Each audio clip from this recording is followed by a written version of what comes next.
नमस्कार दोस्तों, आप सभी का अभिनंदन और स्वागत है। देवेंद्र क्लासेस यूट्यूब चैनल में मस्त होंगे और स्वस्थ होंगे और पढ़ाई कर रहे होंगे, और इसी उम्मीद के साथ हम भी आपको पढ़ाने आए हैं ज्योग्राफी। और ज्योग्राफी के टॉप क्वेश्चंस हैं जो परीक्षाओं में रिपीटेड क्वेश्चंस हैं। उम्मीद करता हूं कि आपको यहां से मिलेगा कुछ ना कुछ नया, और रिवीजन करने को बहुत सारे पॉइंट मिलेंगे।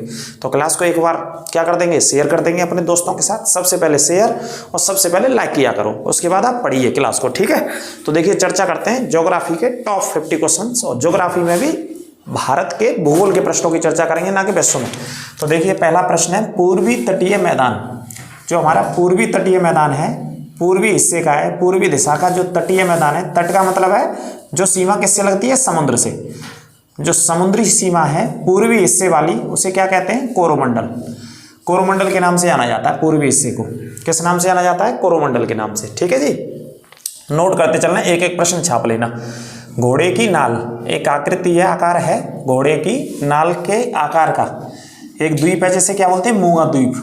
क्या बोलते हैं, मूंगा द्वीप, या कोरल की चट्टान है। ये कौन सा है, लक्षद्वीप है। कौन सा द्वीप है, लक्षद्वीप को मूंगा की द्वीप या कोरल रीफ कहा जाता है, ठीक है। अगला पॉइंट देखिए, भारत का दक्षिणी छोर, बिल्कुल दक्षिणी छोर जो भारत का है वो कहाँ पे स्थित है, निकोबार द्वीप में स्थित है। और क्या नाम है इसका सॉरी, इसका नाम क्या है, इंदिरा पॉइंट है इसका नाम। निकोबार द्वीप में इंदिरा पॉइंट स्थित है, जो कि भारत सॉरी भारत का सबसे दक्षिणी छोर है, अंतिम बिंदु है भारत का। कौन सा बिंदु है, अंतिम बिंदु। कहां पर स्थित है, निकोबार द्वीप में। क्या नाम है इसका, इंदिरा पॉइंट। अब पूछ लेता है, कई बार क्वेश्चन आता है, भारत की स्थिति बताइए, भारत भूगोल के हिसाब से स्थित कहां पे है, तो उत्तर और पूर्वी गोलार्ध में स्थित है। भारत कहां स्थित है, उत्तर और पूर्वी गोलार्ध का स्थित है देश, जिसका जो मानक समय वो कितना है, 82.5 डिग्री मानक समय है। कितना डिग्री है, 82.5 डिग्री भारत का मानक समय है। इसे नोट कर लें, जो इलाहाबाद के नैनी से या मिर्जापुर के पास से लिया गया है। किन्नौर हिमाचल प्रदेश का जिला है। कौन से राज्य का है, हिमाचल प्रदेश का। अंतर्राष्ट्रीय सीमा बनाता है साहब, अंतर्राष्ट्रीय सीमा पर स्थित है। किससे सीमा बनाता है, चीन से सीमा बनाता है। और सबसे ज्यादा सेब के उत्पादन के लिए प्रसिद्ध है जी। सेबों की घाटी किन्नौर को कहा जाता है, या किन्नौर घाटी सेब के उत्पादन के लिए प्रसिद्ध है। अंतर्राष्ट्रीय सीमा पर चीन से सीमा बनाता है ये जिला, हिमाचल प्रदेश में स्थित है। कहाँ पे स्थित है, किन्नौर, हिमाचल प्रदेश में। भारत के पूर्वी हिस्से में और पश्चिमी हिस्से में तटों पर, पूर्वी और पश्चिमी तट पर एक राज्य है, एक ही मात्र राज्य है, जिसका नाम है पांडिचेरी। कौन सा राज्य स्थित है, पांडिचेरी स्थित है। आप देखोगे भाई साहब, तो भारत के पूर्वी तट पर भी स्थित है ना। पूर्वी तट का मतलब है कहाँ पे हिस्सा है, पूर्वी पांडिचेरी का, आंध्र प्रदेश में भी एक हिस्सा है। और पश्चिमी तट में बात करें तो केरल में भी एक हिस्सा है ना, आंध्र प्रदेश और तमिलनाडु में है इसका। पांडिचेरी का 2 हिस्से, एक आंध्र प्रदेश में, एक तमिलनाडु में, और इसके अलावा है केरल में, ठीक है। तो पूर्व और पश्चिम तट दोनों हो गए, एकमात्र राज्य जिसका नाम पांडिचेरी। केरल के समुद्री तटों को किस नाम से जाना जाता है, मालाबार तटों के नाम से। केरल के समुद्री तटों को क्या बोलते हैं, मालाबार तट कहते हैं, याद रखना है ना। और मैंने बताया था पूर्वी तटीय मैदान कोरोमंडल। और राज्य में आ जाए तो तमिलनाडु लगाइएगा इसका आंसर। तमिलनाडु और आंध्र प्रदेश दोनों को मिला करके, दोनों राज्यों के समुद्री तट को क्या बोलते हैं, कोरोमंडल, ठीक है। और एक और पॉइंट है, अक्टूबर और नवंबर के महीने में सबसे ज्यादा वर्षा कहाँ होती है, कोरोमंडल पर। एक पॉइंट और नोट कर लेना भाई साहब, अक्टूबर और नवंबर के महीने में सबसे ज्यादा वर्षा कोरोमंडल तटों पर होती है, जो कि दिसंबर में भी काफी तेज वर्षा होती है यहाँ पे कोरोमंडल में, ठीक है। और केरल में क्या बोलते हैं, मालाबार तट। इन्हीं मालाबार तटों पर भाई साहब सबसे ज्यादा थोरियम का उत्पादन होता है। क्या निकाला जाता है, मालाबार तटों की बालू में से थोरियम, इल्मेनाइट बालू भी निकाली जाती है, जिरकॉन बालू भी निकाली जाती है यहाँ से, और थोरियम भी निकाला जाता है, ठीक है। ये नोट कर लेना, केरल सबसे ज्यादा उत्पादन करता है इसका। परमाणु खनिज होते हैं। सर्करीक रेखा आपने सुनी होगी, पढ़ी होगी। सर्करीक रेखा, इसे निवेशिका बोलते हैं। क्या बोलते हैं, निवेशिका। जो भारत और पाकिस्तान की सीमा पर स्थित है, गुजरात राज्य में स्थित है। कौन से राज्य में स्थित है, गुजरात में। सर्करीक रेखा, ये एक अंग्रेज था, उसके नाम पर इसका निर्धारण किया गया, जो कि दोनों देशों के मध्य में स्थित है, ठीक है जी। आगे बात करते हैं जोजिला दर्रा, जिसमें एशिया की सबसे लंबी सुरंग बनाई गई है। पॉइंट नोट कर लेना, एशिया की सबसे लंबी क्या बनाई गई है भाई साहब, सुरंग बनाई गई है। कौन से दर्रे में बनाई गई है, जोजिला दर्रे में। और ये दर्रा श्रीनगर से किसे जोड़ता है, लेह को जोड़ता है। श्रीनगर को लेह से, श्रीनगर को लेह से जोड़ता है। कौन सा दर्रा जोड़ता है भैया, जोजिला दर्रा, जो कि एशिया की सबसे लंबी सुरंग, 14.5 किलोमीटर के आसपास की सुरंग होगी इसमें। अगला पॉइंट है कुल्लू घाटी। कुल्लू मनाली तो सुनाई होगा आपने, तो कुल्लू घाटी ये स्थित है धौलाधर और पीर पंजाल के बीच में। कौन सी 2 श्रेणियों के बीच में स्थित है? एक तरफ धौलाधर पर्वत श्रेणी है और एक तरफ है इसके पीर पंजाब, दोनों के मध्य में स्थित है हिमाचल प्रदेश में। राज्य लिख लेना, कुल्लू घाटी कौन से राज्य में भैया?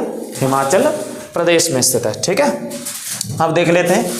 देखो भूगोल को लिख रखा है पुलिस के सिलेबस में, क्लास को शेयर करते रहो और लाइक करने में कंजूसी नहीं। भूगोल को लिख रखा है, कैसे लिख रखा है? प्राकृतिक संसाधनों के रूप में, और भी भारत के पूरे भूगोल को पढ़ना है आपको, है ना। जैसे कि पुराने पेपर देखोगे तो भूगोल के बहुत सारे क्वेश्चंस पूछे गए हैं ना, तो एक एक पॉइंट नोट कर लेना, छाप लेना। जैसे भारत की प्रसिद्ध लैगून झील कौन सी है? भारत की प्रसिद्ध लैगून या खारे पानी की झील चिल्का झील सबसे बड़ी है जी, एशिया की भी सबसे बड़ी झील है। एशिया की सबसे बड़ी खारे पानी की झील चिल्का झील, जो कि कौन से राज्य में? उड़ीसा में, है ना।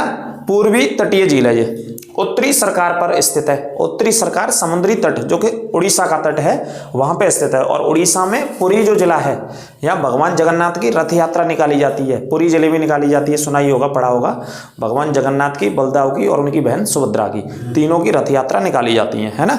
उससे जिले से चिल्का झील की सीमा लगती है। हालांकि 3 जिलों में फैली है। क्षेत्रफल के आधार पर एशिया की सबसे बड़ी खारे पानी की या लैगून पानी की, या इंग्लिश में बैक वाटर झील, लेक बोलते हैं इसको, है ना। आगे बात करें, भारत की सबसे बड़ी मीठे पानी की जो झील है वो वुलर झील है। भारत की सबसे बड़ी मीठे पानी की वुलर झील कौन से जिले में है? कौन से राज्य में? जम्मू कश्मीर की राजधानी श्रीनगर में स्थित है, लिख लेना। कश्मीर की राजधानी श्रीनगर में भारत की सबसे बड़ी मीठे पानी या ताजे पानी की झील। भारत की सबसे बड़ी लवणीय झील, या इसको बोलते हैं अंत स्थलीय झील, लिख लेना। कौन सी झील है? सांबर झील। इससे भारत के 10% नमक का उत्पादन भी होता है। 10% नमक का उत्पादन राजस्थान में स्थित है। राजस्थान में सामर में ही स्थित है। ये सामर एक जगह का नाम है। भारत की मीठे पानी की झील, पूर्वोत्तर भारत की तो लोकटक झील है। पूर्वी भारत की मीठे पानी की, माफ कीजिए ये गलत लिख दिया हमने, उड़ीसा में नहीं है। पूर्वी भारत की मीठे पानी की झील लोकटक कहाँ पे स्थित है? मणिपुर में। कौन से राज्य में स्थित है? मणिपुर में स्थित है ना, पूर्वी भारत की मीठे पानी की झील। इसी में स्थित है एकमात्र भारत का राष्ट्रीय पार्क है, तैरता हुआ राष्ट्रीय पार्क, जिसका नाम है केवल लामजाओ, लोकटक झील में स्थित है ना। इसमें छोटे छोटे टापू मिलते हैं, उन्हें फूमडिस के नाम से जाना जाता है। तो लोकटक पूर्वोत्तर भारत की सबसे बड़ी मीठे पानी की झील है, जो कि मणिपुर के बिष्णुपुर जिले में स्थित है। मणिपुर के कौन से जिले में भैया? बिष्णुपुर में। आगे बात करते हैं, भारत का सबसे बड़ा बाघ अभ्यारण्य। क्षेत्रफल के आधार पर भारत का सबसे बड़ा बाघ अभ्यारण्य है नागार्जुन श्रीशैलम बाघ अभ्यारण्य। कौन सा है? नागार्जुन श्रीशैलम बाघ अभ्यारण्य है, जो कि आंध्र प्रदेश में स्थित है। क्षेत्रफल के आधार पर सबसे बड़ा बाघ, मतलब टाइगर से सबसे ज्यादा पाए जाते हैं। और दूसरे नंबर पर इंद्रावती बाघ अभ्यारण्य। ठीक है, ये नोट कर लेना। कृष्णा नदी भी बहती है यहीं पर। आगे बात करते हैं, प्रायद्वीप भारत की सबसे ऊंची चोटी अनाईमुडी है। प्रायद्वीप भारत की सबसे ऊंची चोटी अनाईमुडी, जिसकी हाइट कितनी है? 2600। दक्षिण भारत की या प्रायद्वीप भारत की सबसे ऊंची चोटी 2695 मीटर इसकी ऊंचाई है। ठीक है, नोट कर लेना। पूर्वी घाट और पश्चिमी घाट दोनों कहाँ पे मिलते हैं? नीलगिरी की पहाड़ियों पर आकर के मिलते हैं।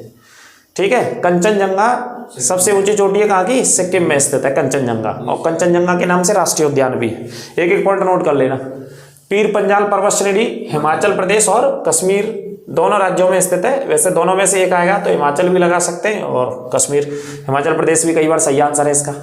एक पर्वत श्रृंखला है सॉल्ट रेंज। ये पर्वत श्रृंखला कौन से देश में? पाकिस्तान में स्थित है। बहुत फेमस पर्वत श्रृंखला है। क्या नाम है इसका पर्वत श्रेणी का? Salt range. दूसरी है अराकन योमा, ये म्यांमार में स्थित है। अराकन योमा कहाँ पे स्थित है? म्यांमार में स्थित है। ठीक है, अगली है सुलेमान पर्वत श्रृंखला। ये कहाँ पे? पाकिस्तान और अफगानिस्तान की सीमा बनाती है सुलेमान पर्वत श्रृंखला, नोट कर लेना भाई साहब। काराकोरम पर्वत श्रृंखला सुना ही होगा आपने। काराकोरम दर्रा भी भारत का सबसे ऊंचा दर्रा है। भारत का सबसे ऊंचा दर्रा है, जो कि ट्रांस हिमालय की एक पर्वत श्रृंखला है। कौन से हिमालय की पर्वत श्रृंखला है ये? ट्रांस हिमालय की। अगर आप पूछेंगे गुरुजी कि कौन से हिमालय का हिस्सा है ये, तो ट्रांस हिमालय की पर्वत श्रृंखला है, जिसका नाम है काराकोरम पर्वत श्रृंखला। अब इस पर्वत श्रृंखला में देखो कौन कौन से ग्लेशियर हैं। एक वाल्टारो है, इसे नोट कर लेना। ब्याफो इसी पर्वत श्रृंखला में स्थित है, इसे भी लिख लेना। ये सब ग्लेशियर है, मतलब हिमनद। सियाचिन तो सुना ही होगा, जो भारत का सबसे बड़ा ग्लेशियर है। ये भी कहाँ पे स्थित है? काराकोरम में। K2 गॉडविन ऑस्टिन भी कहाँ पे स्थित है? काराकोरम में, जो भारत की सबसे ऊंची चोटी है। भारत की सबसे ऊंची चोटी गॉडविन ऑस्टिन भी कहाँ स्थित है भाई साहब? काराकोरम में स्थित है।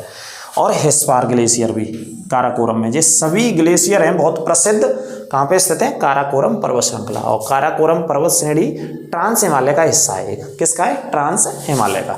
और सबसे ऊंचा दर्रा भी है काराकोरम। ठीक है, नोट कर लेना। भारत का सबसे ऊंचा जो जलप्रपात है वो कौन सा है? जोग जलप्रपात।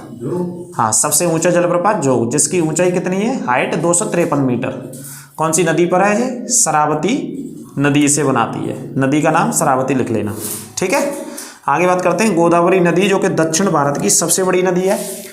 दक्षिण भारत की सबसे बड़ी नदी, सबसे लंबी नदी है। इसे वृद्ध गंगा के नाम से भी जाना जाता है। गोदावरी नदी को गंगा के बाद दूसरे नंबर की भारत की सबसे बड़ी नदी है। पहली गंगा है और दूसरे नंबर पर अगर बात करें पूरे भारत में तो गोदावरी नदी है। गोदावरी नदी की जो उत्पत्ति होती है, उद्गम क्षेत्र वो कहाँ पे? नासिक। नासिक कौन से राज्य बोले तो? महाराष्ट्र में। और पहाड़ियों का नाम अगर लिखें तो आप त्रयंबकेश्वर की पहाड़ियाँ। कौन सी है? त्रयंबकेश्वर की पहाड़ियाँ। ब्रह्मपुत्र नदी को भैया आप पढ़ोगे तो चेमाया युंगडोंग ग्लेशियर। ठीक है, घाघरा नदी की उत्पत्ति मापचा चुंग ग्लेशियर से होती है, जो नेपाल में है। मापचा चुंग ग्लेशियर। और घाघरा को सरयू के नाम से जाना जाता है जब ये यूपी में आती है तो। घाघरा को क्या बोलते हैं? सरयू नदी। ये दूसरी है, इसका नाम बदल जाता है ना। घाघरा गंगा की एक सहायक नदी है, इसी को सरयू नदी कहते हैं। और ये कहाँ से निकल के आती है? नेपाल से। नेपाल में ग्लेशियर है जिसका नाम है मापचा चुंग ग्लेशियर से। ठीक है, और यही नदी गंगा की सबसे बड़ी सहायक नदी है। क्षेत्रफल या आयतन के आधार पर गंगा जी की सबसे बड़ी सहायक नदी कौन सी है? घाघरा नदी। नोट कर लेना। सिंधु नदी की उत्पत्ति कहाँ से होती है? कैलाश पर्वत से। और कैलाश पर्वत में कहाँ से? मानसरोवर से। और आपसे देश पूछ लिया जाए तो तिब्बत लिख देना। देश का नाम क्या हो जाएगा? तिब्बत। सिंधु नदी कौन से देश से निकलती है? कौन से देश के पास से? तिब्बत से।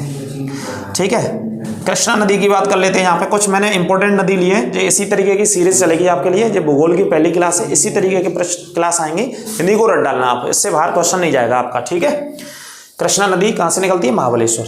महाबलेश्वर कहाँ पे है? महाराष्ट्र में। ठीक है, कृष्णा नदी लिख लेना। सतपुड़ा पर्वत श्रृंखला है और दूसरी कौन सी है? विंध्याचल। ये दोनों पर्वत श्रृंखला मध्य प्रदेश में फैली हुई हैं। सतपुड़ा और विंध्याचल के मध्य में कौन सी नदी बहती है? कई बार प्रश्न आता है, नर्मदा नदी। इनके बीच में कौन सी नदी बह रही है? नर्मदा।